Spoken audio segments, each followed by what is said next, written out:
ಅಮರೇಗೌಡ ಪಾಟೀಲ್ ಅವರ ಬಯಕೆ. ಆದ್ರೂ ಕೂಡ ಆಡಳಿತ ವರ್ಗ ಇವತ್ತಿನವರೆಗೆ ಮಾತುಕತೆಗೆ ಕರೆದಲ್ಲ, ನಮಗೇನು ಮಾಡಿಲ್ಲ. ಯಾಕೆ ಈ ಮಾತು ಹೇಳ್ತು ಅಂದ್ರೆ, ಸುಮಾರು 40 ವರ್ಷಗಳಿಂದ ನಾವು ಹೋರಾಟ ಮಾಡಿಕೊಂಡು ಬಂದಿದ್ವಿ. ಲಾಟ್ ಎಡ್ತೀವಿ, ಜೈಲಿಗೆ ಬಿದ್ವಿ, ಅವಾಗ ನೌಕರಿ ಕೊಟ್ಟಾರ. ಬೇಕಾದ್ರೆ ನೀವು ಹಿಂದಿನ ಇತಿಹಾಸ ತಗೊಂಡು ನೋಡ್ರಿ, ಯಾರಾದ್ರೂ ರೈತರನ್ನ ಕರೆದು ನೌಕರಿ ಕೊಟ್ಟಾರೇನಂತ. ಯಾವ ಕಾರಣಕ್ಕೂ ಕೊಟ್ಟಿಲ್ಲ. ಅದರ ನೇತೃತ್ವವನ್ನು ಶ್ರೀ ಅಮರೇಗೌಡ ಪಾಟೀಲ್ ಅವರು ವಹಿಸಿದ್ರು. ಈಗಲೂ ಕೂಡ ಅವರೇ ಇದು ಮಾಡ್ತಾರ. ಅದಕ್ಕೆ ಈ ಸಭೆಯ ಉದ್ದೇಶಿಸಿ ಅವರೇ ಮಾತಾಡಬೇಕಂತ ಕೇಳ್ಕೊಳ್ತೀನಿ.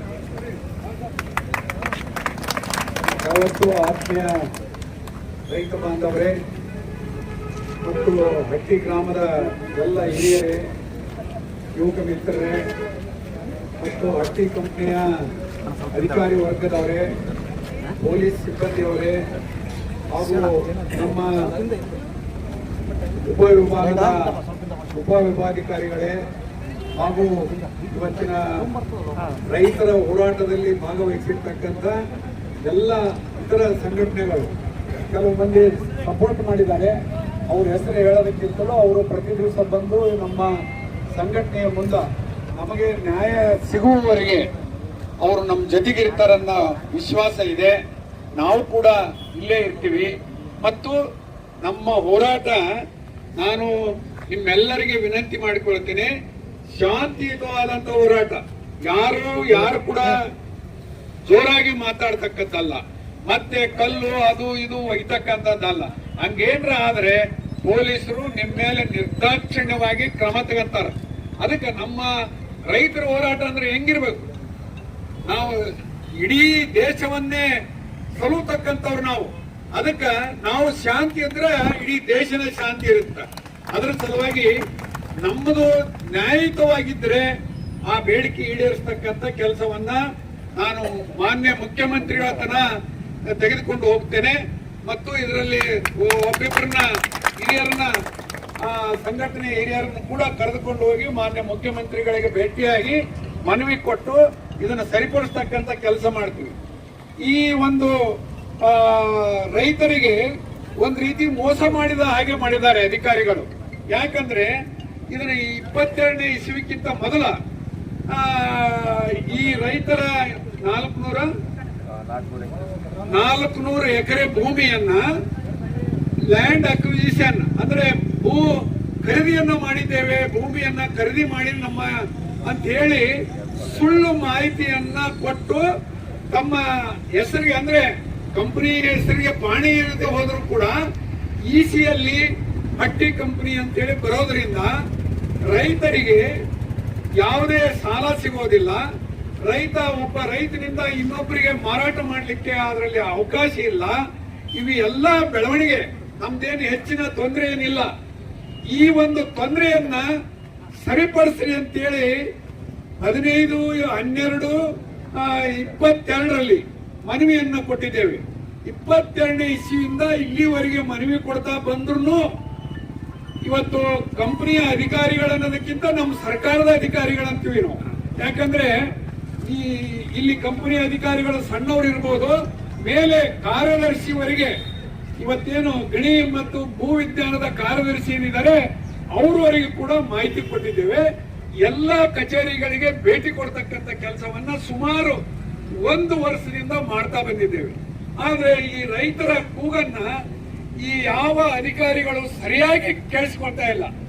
ಇದು ಏನಾಗೈತೆ ಅಂದ್ರೆ ಜಾಣ ಕಿವುಡತನ ಅಂತಾರಲ್ಲ, ಕೇಳಿದ್ರು ಕೇಳಲಾರ್ದಂಗೆ ಇರತಕ್ಕಂಥ ಕೆಲಸವನ್ನ ನಮ್ಮ ಅಧಿಕಾರಿಗಳು ಸ್ವತಃ ನನ್ನ ಮುಂದೆನೇ ಆಗಿರ್ತಕ್ಕಂಥ ಘಟನೆ ಇದು.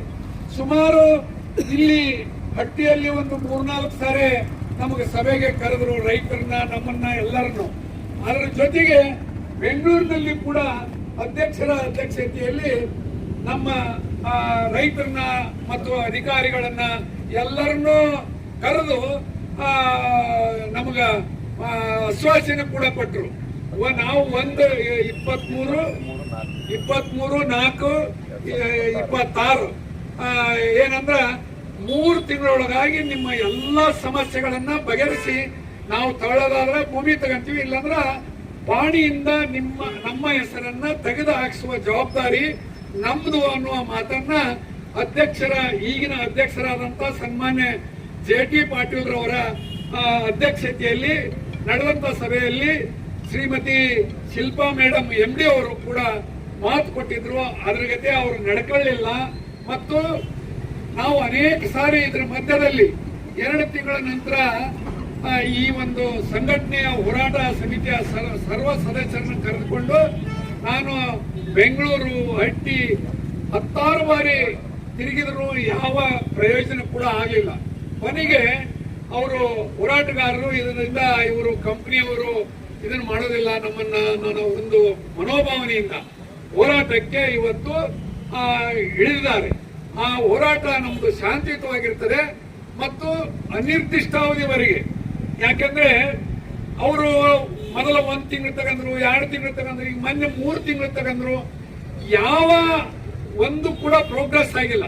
ಯಾಕಂದ್ರೆ ನಾನು ಒಬ್ಬ ಅದರಲ್ಲಿ ಇರ್ತಕ್ಕಂಥವನು. ನನಗೆ ಈ ಕಂಪನಿಯಲ್ಲಿ ಮತ್ತು ನಾನು ಈ ಭಾಗದಲ್ಲಿ 15 ವರ್ಷ ಶಾಸಕನಾಗಿ ಕೆಲಸ ಮಾಡಿದ ಸಂದರ್ಭದಲ್ಲಿ ಕಂಪನಿ ಯಾವ ರೀತಿ ನಡೆಸಬೇಕು ಅನ್ನೋದ್ರ ಬಗ್ಗೆ ಆ ಕಂಪನಿಯ ಎಲ್ಲ ಅಧಿಕಾರಿಗಳ ಮೂಲಕ ಅನೇಕ ವಿಷಯಗಳನ್ನ ತಿಳಿದುಕೊಂಡು ಅನೇಕ ಸಂದರ್ಭದಲ್ಲಿ ಕಂಪನಿ ಲಾಕ್ಔಟ್ ಆದಂತ ಸಂದರ್ಭದಲ್ಲಿಯೂ ಕೂಡ ನಾನು ಅವರಿಗೆ ನಿಂತು ಸಹಾಯ ಮಾಡಿ ಒಂದೇ ದಿನದಲ್ಲಿ ಓಪನ್ ಮಾಡಿರ್ತಕ್ಕಂಥ ಉದಾಹರಣೆ ಕೂಡ ಇದೆ.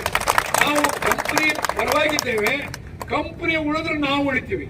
ರೈತರಾಗಿರ್ಬೋದು, ಕಾರ್ಮಿಕರಾಗಿರ್ಬೋದು, ಯಾರೇ ಆಗಿರ್ಬೋದು. ರೈತರ ಹಿತಾಸಕ್ತಿ ಅಂದ್ರೆ ನಾವೇನು ರೈತರಂದ್ಗಳೇನ ಇಲ್ಲಿ ಬಂದ ನಮ್ಮನ್ನ ರೈತರನ್ನ ಕೆಲಸಕ್ಕೆ ತಗೊಳ್ರಿ, ಅದನ್ನ ಮಾಡ್ರಿ, ಇದನ್ನ ಮಾಡ್ರಿ ಅಂತ ನಾವು ಹೇಳಿಲ್ಲ. ನಮ್ಮ ಭೂಮಿಯನ್ನ ನೀವು ನಿಮ್ಮ ವಶಕ್ಕೆ ತೆಗೆದುಕೊಂಡಿದ್ದೀರಿ. ಅದಕ್ಕಾಗಿ ನಮ್ಮ ಭೂಮಿ ನಮಗ್ ಕೊಡ್ರಿ, ನಮ್ಮ ಭೂಮಿ ನಮ್ಮ ಹಕ್ಕು ಅನ್ನೋ ಹೋರಾಟವನ್ನ ಇವತ್ತು ನಾವು ಮಾಡ್ತಾ ಇದ್ದೇವೆ. ಅದಕ್ಕೆ ಎಲ್ಲರ ಸಹಕಾರ ಇರಲಿ.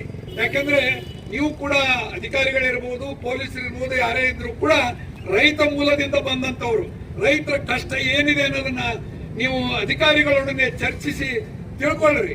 ನಾನು 10 ಬಾರಿ ಸಭೆ ಮಾಡಿ ತಿಳಿದುಕೊಂಡು ಇವತ್ತು ಕೊನೆ ಗಳಿಗೆಯಲ್ಲಿ ಇವತ್ತು ಅವರಿಗೆ ನೋಟಿಸ್ ಕೊಟ್ಟು ಒಂದು 15 ದಿವಸ, ತಿಂಗಳ ಈ 7 ದಿನ ನೋಟಿಸು, ಮತ್ತೆ ಕಂದಾಯ ಇಲಾಖೆ ಮತ್ತು ಪೊಲೀಸ್ ಇಲಾಖೆ, ಗಣಿ MD ಅವರಿಗೆ ಎಲ್ಲರಿಗೂ ಮಾಹಿತಿಯನ್ನ ಕೊಟ್ಟು ಇವತ್ತು ಈ ಒಂದು ಹೋರಾಟವನ್ನ ಶಾಂತಿಯುತವಾಗಿ ಅನಿರ್ದಿಷ್ಟಾವಧಿವರೆಗೆ ನಮ್ಮ ಬೇಡಿಕೆ ಅಂದ್ರೆ ನಾವೇನು ದೊಡ್ಡ ಬೇಡಿಕೆಗಳನ್ನು ಇಟ್ಟಿಲ್ಲ.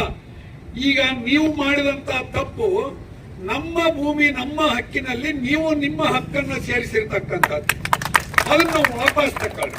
ನಮ್ಮದು ಮೊದಲನೇ ಬೇಡಿಕೆ. ನಿಮ್ಮ ವಾಪಸ್ ತಕ್ಕಂದ್ರೆ ನಮ್ದೇನು ಅಭ್ಯಂತರ ಇಲ್ಲ. ನಾವು ಇನ್ನೊಬ್ಬರಿಗೆ ಮಾರಾಟ ಮಾಡ್ತೀವಿ, ಇನ್ನೊಂದು ಕಂಪನಿ ಬಂದ್ರು ಕೊಟ್ಟು ಬಿಡ್ತೀವಿ ನಾವು. ಯಾಕಂದ್ರೆ ಕಂಪನಿಗಳು ಕಾಯ್ತಾ ಇದ್ದಾರೆ. ಬೇರೆ ಬೇರೆ ಖಾಸಗಿ ಕಂಪನಿಗಳು ಭೂಮಿಯನ್ನ ಕೊಟ್ರೆ, ಇಲ್ಲೇ ಪಕ್ಕದಲ್ಲೇ ಇರ್ತಕ್ಕಂಥ ಭೂಮಿಯನ್ನ ಕೊಟ್ರೆ ಅವ್ರು ತಗೊಂಡ್ರೆ ನಾನು ಕೂಡ ಅದಕ್ಕೆ ವಿರುದ್ಧವಾಗಿದ್ದೇನೆ.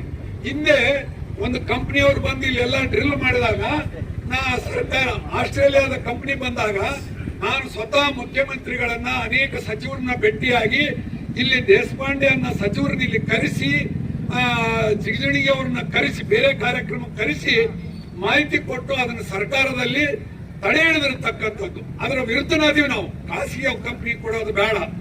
ನಾವು ಎಷ್ಟೊತ್ತಿದ್ರು ಸರ್ಕಾರದ ಕಂಪನಿ ಆಗಿರ್ತಕ್ಕಂಥ ಹಟ್ಟಿ ಗೋಲ್ಡ್ ಮೈನ್ಸ್ಗೆ ಇದು ಇರಬೇಕಾಗಿರ್ತಕ್ಕಂಥದ್ದು. ಆ ಹಿನ್ನೆಲೆಯಲ್ಲಿ ನಾವು ಅವ್ರ ಪರವಾಗಿನೂ ಹೋರಾಟ ಮಾಡಿದ್ವಿ. ಆ ಒಂದು ಹಿನ್ನೆಲೆಯಲ್ಲಿ ಇವತ್ತು ನಾವು ಕಂಪನಿ ಅಧಿಕಾರಿಗಳಿಗೆ ವಿನಂತಿ ಮಾಡಿಕೊಳ್ತೇವೆ, ನೀವು ಇನ್ನೂ ಪ್ರಯತ್ನ ಮಾಡ್ರಿ. ನೀನು ಒಂದು 10 ದಿವಸನೋ 15 ದಿವಸದಲ್ಲೋ ನೀವು ಮನಸ್ಸು ಮಾಡಿದ್ರೆ ಆಗತ್ತ. ಸರ್ಕಾರ ಮನಸ್ಸು ಮಾಡಿದ್ರ ಇದನ್ನ ಒಂದು ವಾರದಲ್ಲೇ ಪರಿಹರಿಸತಕ್ಕಂಥ ಸಮಸ್ಯೆ ಇದೆ. ಏನು ಬಹಳ ಜಟಿಲವಾದ ಸಮಸ್ಯೆ ಅಲ್ಲ. ಇನ್ನ ನಿಮ್ಗೆ ಅದನ್ನು ತಗ್ಸಕ್ ಆಗಲ್ಲೋದಲು ಪಾಣಿಯಲ್ಲಿ ನಮ್ಮ ಹೆಸರು ತೆಗೆಯದೇ ಹೋದ್ರೆ ಭೂಮಿಯನ್ನ ಖರೀದಿ ಮಾಡಿ, ನೀವು ನೆಗೋಸಿಯೇಷನ್ ಮಾಡಿ ಇವತ್ತಿನ ಭೂಮಿಯ ಬೆಲೆ ಬೇರೆ ಬೇರೆ ಇಲಾಖೆಯಲ್ಲಿ ಇವತ್ತು ಇಲ್ಲೇ ನಮ್ಮ ಪಕ್ಕದಲ್ಲಿ ನ್ಯಾಷನಲ್ ಹೈವೇ ಹೋಗಿದೆ ಮತ್ತು ರೈಲ್ವೆ ಲೈನ್ ಹೋಗಿದೆ. ಅಲ್ಲಿ ಏನು ರೇಟ್ ತಗೊಂಡಾರ, ಆ ಭೂಮಿಗೆ ಏನ್ ರೇಟ್ ಇದೆ ಅದು, ಮತ್ತು ಸಿಟಿ ಪಕ್ಕದಲ್ಲಿ ಇರ್ತಕ್ಕಂಥ ಭೂಮಿಗೆ ಹೆಚ್ಚು ಬೆಲೆ ಕೊಡ್ತಕ್ಕಂಥದ್ದು ಇಲ್ಲಿ ನಮ್ಮ ಉಪವಿಭಾಗಾಧಿಕಾರಿಗಳದಾರ. ಆ ಹಿನ್ನೆಲೆಯಲ್ಲಿ ಒಳ್ಳೆ ಬೆಲೆಯನ್ನು ಕೊಟ್ಟು ಇವತ್ತು ನಮ್ಮ ಭೂಮಿ ತಗೊಳ್ರಿ. ಮತ್ತು ಕಂಪನಿಯ ಹಿನ್ನೆಲೆಯಿಂದ ಏನು ಭೂಮಿ ತಗೊಂಡಿರ್ತೀರಿ, ಒಂದು ಪಾಣಿಗೆ ಒಬ್ಬರ ಕಾರ್ಮಿಕರನ್ನ ತೆಗೆದುಕೊಳ್ಬೇಕು ಅನ್ನೋ ಒಂದು ಇತಿಹಾಸ ಈ ಕಂಪನಿ ಹುಟ್ಟಿದಾಗಲಿಂದ ಐತೆ, ಅದನ್ನು ಮುಂದುವರಿಸಿಕೊಂಡು ಹೋಗ್ಬೇಕು. ಇಲ್ಲಿ 160ಕ್ಕೂ ಹೆಚ್ಚು ಜನ ನಾವು ಈ ರೈತರು ಈ ಭೂಮಿ ಕಳ್ಕೊಂಡವ್ರು, ಅವ್ರು ಯಾರು ಬಂಧುಗಳು ಇರ್ತಾರೆ ಅವರಿಗೆ ಬಂಧುಗಳಿಗೆ ನನ್ನ ಹೆಸರು ಇದ್ರೆ ನನ್ನ ಮಗ ಇರ್ಬೋದು, ಮೊಮ್ಮಕ್ಕ ಇರ್ಬೋದು ಅಂತ ಒಂದು ಕೆಲಸವನ್ನು ಕೂಡ ಮಾಡ್ಬೇಕನ್ನೋದೇ ನಮ್ಮ 3 ಬೇಡಿಕೆ. ಇದಕ್ಕಿಂತ ನಮ್ಮ ಯಾವ ದೊಡ್ಡ ಬೇಡಿಕೆಗಳೆಲ್ಲ. ನಾವು ಸುಮ್ಮನೆ ಉಪಾಧ್ಯಾಪಿ ಹೋರಾಟವನ್ನು ಕೂಡ ಮಾಡೋದಿಲ್ಲ. ಇದನ್ನ ಎಲ್ಲಾ ಸಭೆ ಸಮಾರಂಭಗಳಲ್ಲಿ ಕೂಡ ತಿಳಿಸಿವಿ.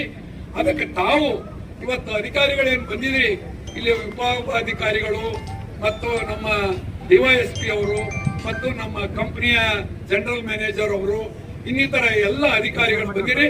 ನಿಮಗ ಇಲ್ಲಿ ಬಹಳಷ್ಟು ದಿವಸದಿಂದ ಕೆಲಸ ಮಾಡಿರ್ತಕ್ಕಂಥವ್ರು ಅಧಿಕಾರಿಗಳಲ್ಲಿ ಬಂದಿರತಕ್ಕಂಥವ್ರು ಹಿಂದಿನ ಏನು ಒಂದು ಮಾಹಿತಿ ಇದೆ ಆ ರೀತಿ ನಮಗೆ ಇಲ್ಲಿ ಕಂಪನಿಯಿಂದ ನಮಗೆ ಕೆಲಸವನ್ನ ಕೊಡ್ತಕ್ಕಂಥದ್ದು ಬಹಳ ಪ್ರಮುಖವಾಗಿರ್ತಕ್ಕಂಥದ್ದು ಅನ್ನೋದನ್ನ ನಾವು ಪದೇ ಪದೇ ಒತ್ತಾಯ ಮಾಡಿದ್ದೇವೆ.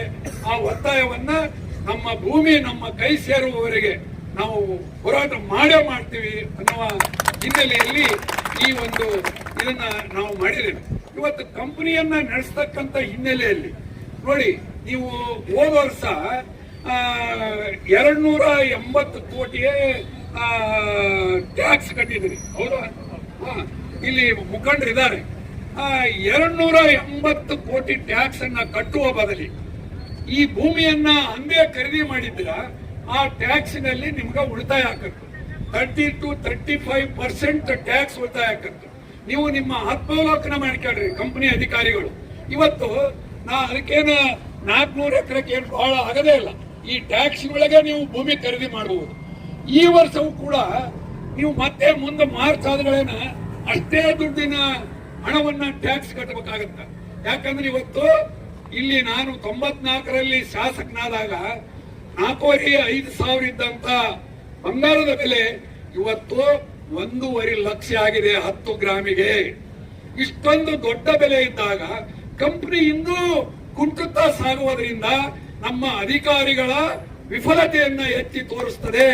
ಯಾಕಂದ್ರೆ ಅಧಿಕಾರಿಗಳು ಸರಿಯಾಗಿ ಕೆಲಸ ಮಾಡಿದ್ರೆ ನಾವು ಇನ್ನೊಂದು ಕಂಪನಿಯನ್ನು ಕೂಡ ಓಪನ್ ಮಾಡಬಹುದು. ಈಗ ಇಡೀ ದೇಶದಲ್ಲಿ ಎಲ್ಲೆಲ್ಲಿ ಬಂಗಾರ ಸಿಗ್ತದೆ ಅದು ಸರ್ಕಾರದಿಂದ ಪರ್ಮಿಷನ್ ತಗೊಂಡು ಅಷ್ಟು ಹಣಕಾಸಿನ ಶಕ್ತಿಯನ್ನು ಹೊಂದಿರತಕ್ಕಂಥದ್ದು. ಇವತ್ತು ಏನೋ 1,000 ಕೋಟಿ ರೂಪಾಯಿ ಮನೆಗಳನ್ನ ಕಟ್ತಕ್ಕಂಥ ಕೆಲಸ ಮಾಡಕತ್ತೀರಿ, ಧನ್ಯವಾದಗಳು. ಅದು ಎಲ್ಲ ಲೇಬರಿಗೂ ಕೂಡ ಸಿಗ್ತಕ್ಕಂಥದ್ದು ಆಗ್ಬೇಕು. ಪ್ರತಿಯೊಬ್ಬ ಕಾರ್ಮಿಕನು ಕೂಡ ತಮ್ಮ ಕಂಪನಿಯ ಮನೆಯಲ್ಲಿ ಇರ್ತಕ್ಕಂಥ ಕೆಲಸ ತಾವು ಮಾಡಬೇಕಾಗಿದೆ. ಇನ್ನೂ ಅನೇಕ ಸೌಲಭ್ಯಗಳನ್ನ ಇವತ್ತು ಇಡೀ ನಮ್ಮ ರಾಯಚೂರು ಜಿಲ್ಲೆಯಲ್ಲಿ, ಅಖಂಡ ರಾಯಚೂರು ಜಿಲ್ಲೆಯಲ್ಲಿ ಹಟ್ಟಿ ಗೋಲ್ಡ್ ಮೈನ್ಸ್ ಆಸ್ಪತ್ರೆ ನಂಬರ್ 1 ಆಸ್ಪತ್ರೆ ಆಗಿತ್ತು. ಇವತ್ತು ಕೊನೆಯ ನಂಬರ್ ಆಗಿದೆ ನಿಮ್ಮ ಆಸ್ಪತ್ರೆ. ಇದು ನಮಗೆ ನಾಚಿಕೆ ಬರ್ತಕ್ಕಂಥ ವಿಚಾರ. ಯಾಕಂದ್ರೆ ಸುತ್ತಮುತ್ತಲ 5-6 ತಾಲೂಕುಗಳಿಂದ ರೋಗಿಗಳು ಬಂದು ಇಲ್ಲಿ ಆರೈಕೆಯನ್ನ ಪಡಿತಕ್ಕಂಥ ಕೆಲಸ ಆಗ್ತಿತ್ತು. ಕಡಿಮೆ ಬೆಲೆಯಲ್ಲಿ ಆ ಒಂದು ಆರೈಕೆ ಆಗ್ತಿತ್ತು. ಆದ್ರೆ ಇವತ್ತು ಅದರಿಂದನೂ ಕೂಡ ನಾವು ವಂಚಿತರಾಗಿದ್ದೇವೆ. ಅನೇಕ ಇಂಥ ಕೆಲಸಗಳು ನಿಮ್ಮಿಂದ ಆಗ್ಬೇಕಾಗಿರತಕ್ಕಂಥದ್ದು ಆಗಿಲ್ಲ. ಅದಕ್ಕೆ ಮುಂದಿನ ದಿನಮಾನದಲ್ಲಿ ನಾವು ಇನ್ನೂ ಹಲವಾರು ಸಾಮಾಜಿಕ ಬೇಡಿಕೆಗಳನ್ನು ಇಡ್ತೇವೆ. ಯಾಕಂದ್ರೆ ಕೇವಲ ನಮ್ಮ ಬೇಡಿಕೆ ಈಡೇರಿಸಬೇಕಂತಲ್ಲ, ಇಲ್ಲಿಯ ಹಣವನ್ನ ತೆಗೆದುಕೊಂಡು ಎಲ್ಲೆಲ್ಲೋ ಖರ್ಚು ಮಾಡುವ ಬದಲಿ ಇಲ್ಲಿಯೇ ಅಭಿವೃದ್ಧಿ ಮಾಡ್ತಕ್ಕಂಥದ್ದು, ಸುತ್ತಮುತ್ತಲು ಇರತಕ್ಕಂಥ ಎಲ್ಲ ನಮ್ಮ ರಸ್ತೆಗಳು, ನಮಗೆ ಇನ್ನೂ ಬೇಕಾದಂತ ಶಿಕ್ಷಣ ಸಂಸ್ಥೆಗಳು, ಕುಡಿಯೋ ನೀರಂತೂ ಇಲ್ಲಿ ಕಂಪನಿಗೆ ಅಷ್ಟು ಚುಲೋತ್ನೆ ಕೊಡ್ತೀರಿ.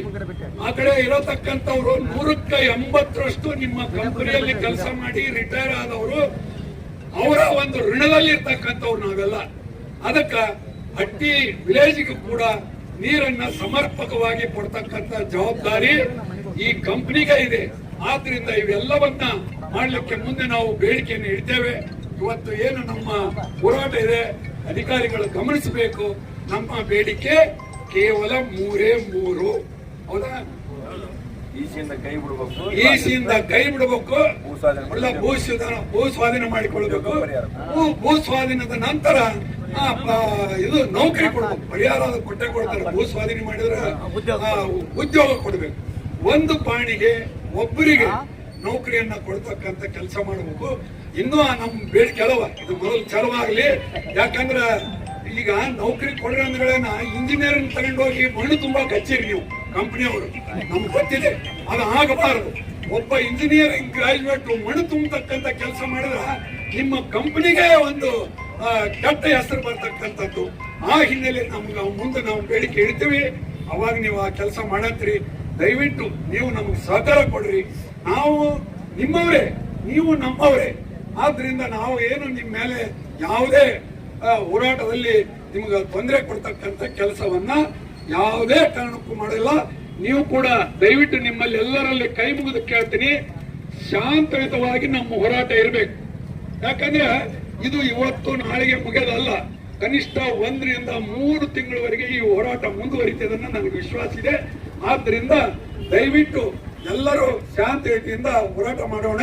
ನಾನು ನಿಮ್ ಜೊತೆಗಿರ್ತೀನಿ. ವಾರಕ್ಕೆ ಒಂದ್ಸರಿ ಬಂದು ನಿಮ್ಮ ಯೋಗಕ್ಷೇಮವನ್ನ ನೋಡ್ಕೊಂಡು ಹೋಗ್ತೀನಿ ಅನ್ನೋ ಮಾತನ್ನು ಹೇಳಿ, ಈ ಒಂದು ಕಾರ್ಯಕ್ರಮದಲ್ಲಿ ನಮ್ಮ ಅನೇಕ ಮಿತ್ರರು ಏನಾದರೂ ಸ್ವಲ್ಪ ಪೊಲೀಸರಿಗೆ ತೊಂದರೆ ಕೊಟ್ಟಿದ್ರ ನಮಗೆ ಕ್ಷಮಿಸ್ರಿ. ನಾವೇನು ನಿಮ್ಮನ್ನ ಬಿಟ್ಟು ನಾವಿಲ್ಲ, ನಮ್ಮನ್ನ ಬಿಟ್ಟು ನೀವಿಲ್ಲ. ಇದ್ರಾಗ ಎಷ್ಟೋ ಮಂದಿ ಅಣ್ಣತಮ್ಮರಿ ಇಲ್ಲಿ ನೌಕರಿ ಮಾಡ್ತಾರೆ ಒಳಗ, ನೀವು ಅಲ್ಲಿ ನೌಕರಿ ಮಾಡ್ತೀರಿ. ಅದಕ್ಕೆ ನಮ್ಮ ಯೋಗಕ್ಷೇಮವನ್ನ, ರೈತರ ಯೋಗಕ್ಷೇಮವನ್ನ ಕಂಪನಿಯ ಅಧಿಕಾರಿಗಳು ಮತ್ತು ಅಧ್ಯಕ್ಷರು ಇದನ್ನ ಸರಿಯಾಗಿ ಗಮನಿಸಿ, ನಮ್ಮದು ಸರಿ ಇಲ್ಲ ಅಂದ್ರೆ ಸರಿ ಇಲ್ಲ, ನೀವೇನಾರು ಮಾಡ್ಕೊಳ್ರಿ ಅಂತ ಹೇಳ್ರಿ. ನಮ್ಮದು ಸರಿ ಇದ್ರೆ ಅದಕ್ಕೆ ನೀವು ಮನಸ್ಸು ಹೊತ್ತು ನಮ್ಮ ಬೇಡಿಕೆಯನ್ನ ಈಡೇರಿಸಬೇಕಂತ ಹೇಳಿ ಈ ಮೂಲಕ, ಜನರ ಮೂಲಕ ಮತ್ತು ಮಾಧ್ಯಮದ ಮೂಲಕ ಮಾನ್ಯ ಅಧ್ಯಕ್ಷರಿಗೂ ಮತ್ತು ನಮ್ಮ MD ಅವರಿಗೂ ವಿನಂತಿ ಮಾಡಿಕೊಳ್ಳೋದ್ರ ಜೊತೆಗೆ ಮುಖ್ಯಮಂತ್ರಿಗಳಿಗೆ ಈ ವಿಷಯವನ್ನ ಕಂಪನಿಯವರು ಮುಟ್ಟಿಸ್ಲಿ, ನಾವು ಕೂಡ ಮುಟ್ಟಿಸ್ತಕ್ಕಂಥ ಕೆಲಸವನ್ನು ಮಾಡ್ತೀವಿ ಅಂತ ಹೇಳಿ ಈ ಕಾರ್ಯಕ್ರಮದಲ್ಲಿ ಭಾಗವಹಿಸಿರ್ತಕ್ಕಂಥ ಎಲ್ಲ ಸಂಘಟನೆಗಳಿಗೂ ಮತ್ತು ಇನ್ನಿತರ ನಮ್ಮ ಹೋರಾಟ ಸಮಿತಿಯ ಸದಸ್ಯರಿಗೂ ತಮ್ಮೆಲ್ಲರಿಗೂ ವಂದಿಸಿ ನನ್ನ ಮಾತನ್ನು ಮುಗಿಸ್ತೇನೆ. ವಂದನೆಗಳು. RTV ಕನ್ನಡ, ಚಿನ್ನದ ನಾಡಿನ ಕನ್ನಡಿಗರ ಧ್ವನಿ. ನಮ್ಮ ಚಾನೆಲ್ ವೀಕ್ಷಿಸಿದ ನಂತರ ಲೈಕ್ ಮಾಡಿ, ಶೇರ್ ಮಾಡಿ, ಸಬ್ಸ್ಕ್ರೈಬ್ ಮಾಡಿಕೊಳ್ಳಿ.